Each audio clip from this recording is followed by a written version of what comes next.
என்ன வயசு இருக்குங்க? 2 வயசு. இந்த சாக்கு பார்த்தாங்க மேடம். பெரிய சாக்கு இல்லைங்க. இப்படி வச்சு அமுத்தி பிடிங்க.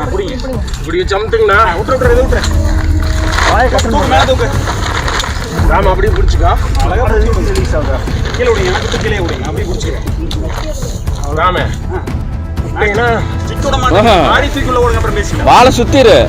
வால் வந்து சுத்திருமாப்பா. பயிர் என்ன நெளியுது? பயிருக்கு பதிலா 10 அடி நீளத்துல மலைப்பாம்ப கையில பிடிச்ச பெண் பதறி போயிருக்காங்க. என்ன வயசு இருக்கு? பயிர்களுக்கு நடுவுல பதுங்கி இருந்த 10 அடி நீள ராட்சசனை பல நேர போராட்டத்துக்கு அப்புறமா பிடிச்சு வனப்பகுதியில விட்டுருக்காங்க. மொத்த ஊருமே அதிர்ச்சியிலையும் அச்சத்திலையும் உறைஞ்சிருக்கு. ஈரோடு மாவட்டம் கோபிச்செட்டிப்பாளையம் பக்கத்தில் இருக்கக்கூடிய பங்களாபுதூர் உப்புப்பள்ளம் பகுதியை சேர்ந்தவர் பாலசுப்ரமணியம். பயிரிடப்பட்டிருந்த கால்நடை தீவனங்களை அறுவடை செய்யும் பணியில பெண் ஒருத்தங்க ஈடுபட்டு இருந்திருக்காங்க. அப்போ இந்த பயிர்களை அவங்க அறுத்து எடுத்துட்டு இருக்கும் போதுதான் திடீர்னு இவங்களுடைய கையில இருந்த ஒரு பயிர் பாத்தீங்கன்னா நெளிய ஆரம்பிச்சிருந்திருக்கான். பயிர் நெளியறத பார்த்த அந்த பெண் கொஞ்சம் தள்ளி போய் பார்க்கும் போதுதான் 10 அடி நீளத்துல பிரம்மாண்டமான ராட்சசத மலை பாம்பு ஒண்ணு இருந்திருக்காம். இத பார்த்து பதறி போன பெண் உடனடியா அக்கம் பக்கத்துல இருந்தவங்க கிட்ட தகவலை சொல்லி இருந்திருக்காங்க.